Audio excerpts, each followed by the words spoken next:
అంటే మేము ఇప్పుడు ఇక్కడికి వచ్చింది మీరంతా చూసిండ్రు కదా. ముఖ్యంగా ఇక్కడ ప్రజలను కలవడానికి వచ్చినాం మేము. అమరవీరుల కుటుంబాలని ప్రజలని కలవడానికి వచ్చినాము. అయితే కొన్ని సందేహాలు ఉన్నాయి కదా, అంటే విమర్శలు ఇట్లా, అవి కూడా మేము ఎట్లా చెప్పాలి మీడియా ముందు చెప్తే అని దానికోసం కూడా మేము ఆలోచించుకున్నాం. అట్లనే ఇక మా కుటుంబాలతో పాటు అందరినీ కలవడం కోసం మేము ఆలోచించుకొని వచ్చినాము. ఇప్పటికైతే మేము ప్రజల సమస్యల మీద నిలబడతాం అని మేము అనుకుంటున్నాం.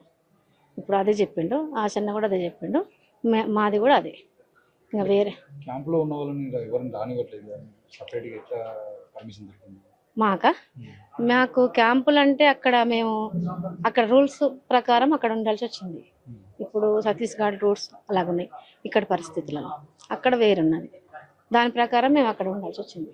మేము అడిగినాం, మేము మాట్లాడినాం, మేము ప్రజలను కలవాలి, అట్లనే మా కుటుంబాలను కూడా కలవాలి, ముఖ్యంగా ప్రజలు కలవాలి. మీడియా ముందు కొన్ని విషయాలు మేము మాట్లాడాలి, అప్పుడే ప్రపంచానికి తెలుస్తుంది. లేకపోతే ఎట్లా తెలుస్తుంది? ఎందుకంటే వాళ్ళు మాట్లాడుతూ ఉన్నారు ఆ వీడియో మనం చూస్తూ ఉన్నాం కదా. ఒకటి మీడియా రకరకాల సందేహాలు, రకరకాల విమర్శలు అవన్నీ వింటూ ఉన్నాం, ఓపిక పడుతున్నాం. మేము కూడా మాట్లాడతలేము. మరి మాట్లాడాలంటే దానికి ఒక వేదిక ఉండాలి అని చెప్పేసి మేము ఆలోచించి మేము ప్రపోజల్ పెట్టినాము. వాళ్ళు ఆమోదించారు, మేము వచ్చినాం. ఇప్పుడు క్లిష్టమైన పరిస్థితులు ఉన్నాయి. కేంద్రం కొన్ని రోజులే డెడ్ లైన్ విధించింది. మావోయిస్టులని ఖతం చేస్తాం, లేకపోతే ఖచ్చితంగా వచ్చి ప్రజాజీవనంలో కలవడం చెప్తాం. ఇంకా చాలా మంది కూడా మావోయిస్టులు అడుగులో ఉన్నట్టుగా తెలుస్తాం. వాళ్ళకి ఏం చెప్పాలనుకుంటున్నాం? మేము ఏం చెప్పాలనుకుంటే, ఇప్పుడు ప్రభుత్వము చెప్తున్నది కరెక్టే, అయితే మేము అక్కడ ఉన్న వాళ్ళకి కూడా రావాలని చెప్తున్నాం మేము. ఎందుకంటే పుట్టిగా ప్రాణాలు పోగొట్టుకునేది ఎందుకు, వచ్చి మనం అందరం కలిసి పనిచేద్దాం ప్రజల కోసం. మనం తుపాకీ వదిలిపెడదాము, చట్టబద్ధంగా మనం పనిచేద్దాం. కొంతమంది ప్రాణాలు మీద ఆశ పెట్టుకుని బయటకు వచ్చారని చెప్పి కూడా కొంతమంది అంటారు. అట్లా ఏం లేదు. అట్లయితే మేము 30 సంవత్సరాలు 35 సంవత్సరాలు 40 సంవత్సరాలు ఎట్లా పని చేయగలుగుతాం? మాకు అట్లాంటి ఆశ ఏం లేదు. మేము ఉన్న యూత్ని కాపాడుకోవాలి అని చెప్పేసి ఆలోచించినాం. వాళ్ళ కోసమే మేము అంటే ఎన్ని రోజులు బతుకుతాం ఆశ పెట్టుకుంటే కూడా. ఇప్పుడు మీరందరూ మాకన్నా చిన్నవాళ్ళు కదా, మీ భవిష్యత్తు ఉంది కదా, వాళ్ళ భవిష్యత్తు కూడా అట్లే ఉంది. అందుకే ఆలోచించినాం. బయటకు వచ్చిన తర్వాత కూడా ప్రజలు మీరు ఏదో బలమవుతారని చెప్పి ఎదురు చూస్తూ ఉంటారు. వాళ్ళకి ఎటువంటి ధైర్యం ఇవ్వబోతున్నారు? ఏం లేదు, మేము ప్రజలతోటే ఉంటామని, ప్రజల సమస్యల మీద మేము కొట్లాడతాం, ప్రజలతోటే ఉంటాం. మేము ఎక్కడికి పోము. ఇప్పుడున్న సమాజంలో వర్కౌట్ అవుతుందంటే మీరు ప్రజల గురించి పోరాడుతుంటే? పోరాటం అంటే ఏ రకంగా? మేము తుపాకీ పట్టుకుని ఏం పోరాడం కదా, ఏం కొట్లాడాం కదా, చట్టబద్ధంగా కొట్లాడతాం, చట్టబద్ధంగా పనిచేస్తాం. చట్టబద్ధంగా ఉన్న కాదు ఇలాంటి వాళ్ళని కూడా అరెస్ట్ చేశారు. ఎందుకు అరెస్ట్ చేశారు? కారణాలు కూడా జరగలేదు కదా. ఇప్పుడు మనం చూస్తున్నాం కదా, నువ్వు 2 మాటలు ప్రజల కోసం మాట్లాడతావు, గట్టిగా మాట్లాడుతుంటే నీ వెనక 10 మంది ఉన్నారు అనుకో, అప్పుడు నీకు సపోర్ట్ ఉంటుంది. నువ్వు ఒక్కడే మాట్లాడితే ఎట్లా సపోర్ట్ ఉంటుంది? అది కదా ముఖ్యమైనది. ఇప్పుడు మాకు ప్రజలు సపోర్ట్ ఉన్నారని మేము ఆలోచిస్తున్నాం, మాకు అండగా ఉంటారని ఆలోచిస్తున్నాం. అది మా నమ్మకం.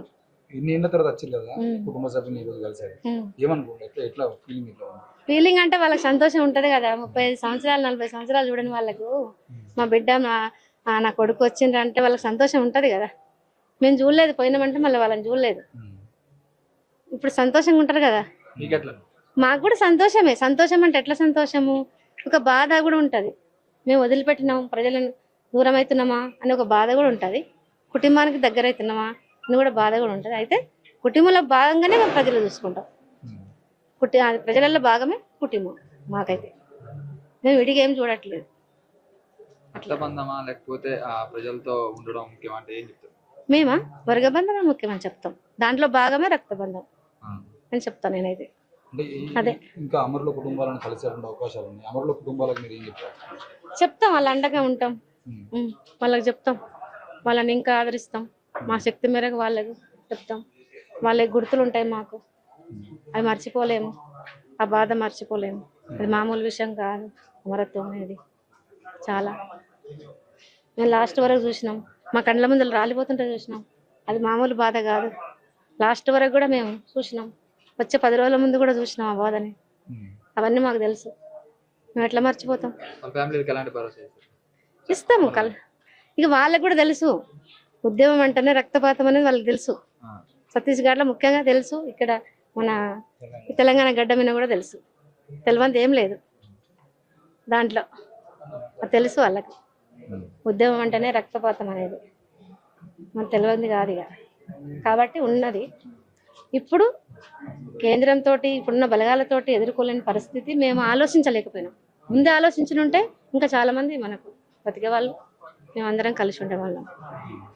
మాది పేలూరు. అది ఎవరు ప్రపోజల్ పెట్టలేదా ముందే ఇది ఆపరేషన్ కాగా స్టార్ట్ అయితే శాంతి చర్చలు చేద్దాం? అవి మేము సరుకులు రాసుకున్నాం, అన్ని చేసినాము.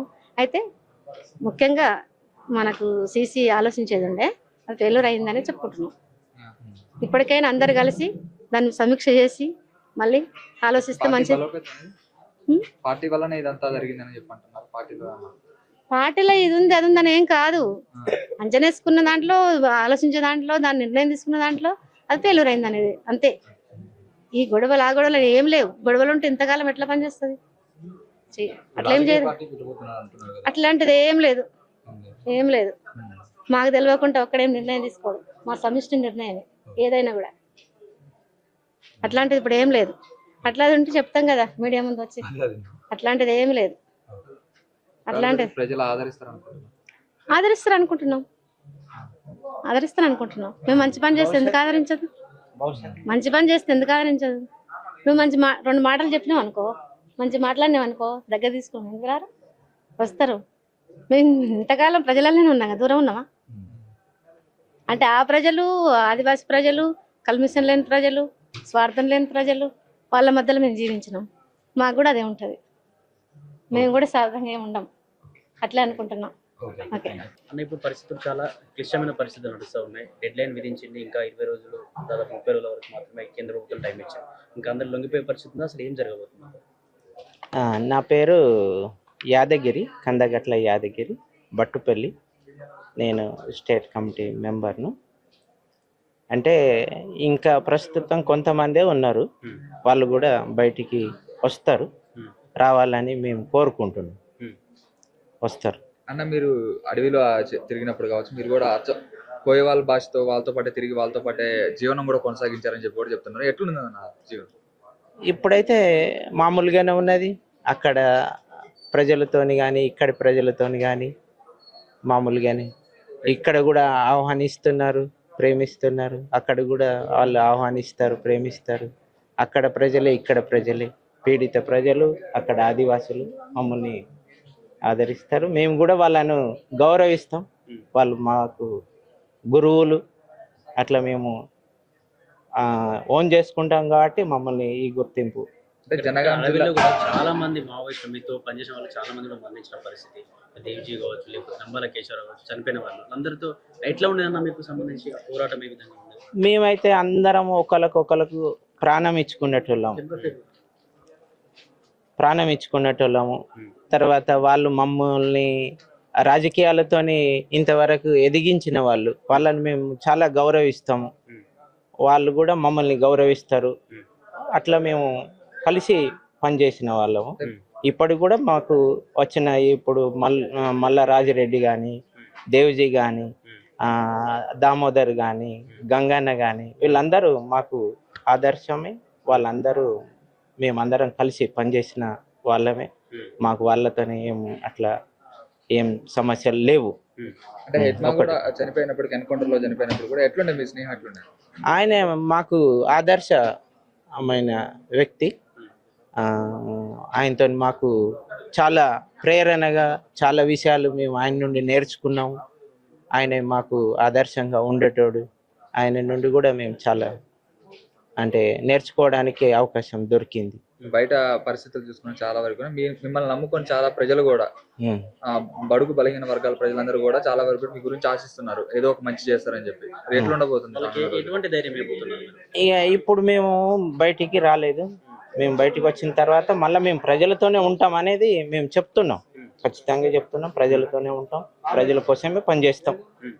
ఇక రేపు మేము బయటకు వచ్చిన తర్వాత వాళ్ళతోని కలిసిన తర్వాత వాళ్ళ అభిప్రాయాలు తీసుకోవడం, వాళ్ళతోని మంచి చెడులు మాట్లాడుకోవడం, అభిప్రాయాలు మమ్మల్ని విభేదించిన వాళ్ళని కానీ ఆమోదించిన వాళ్ళని కానీ మేము కలిసి పనిచేయాలనేది కోరుకుంటున్నాం. ప్రజలకు మనం మంచి చేయాలి, ప్రజల పక్షాన ఉండాలి అనేది నాది గట్టి అంటే ఇంకా మావోయిస్ట్ అంటే అడవుల్లో ఇంకా మీతో పోరాటం చేసినటువంటి మావోయిస్టులు చాలా మంది ఇంకా అడవుల్లోనే ఉన్నారు. వాళ్ళకి కావచ్చు లేకపోతే మీకు ప్రజలకు కావచ్చు ఏం చెప్పాలనుకుంటున్నారు చివరిగా? అంటే అడవిలో ఉన్న వాళ్ళని అయితే మేము ఇప్పటికీ చెప్తున్నాం, వాళ్ళందరూ బయటికి రావాలనే కోరుకుంటున్నాం, వస్తారు కూడా వాళ్ళు.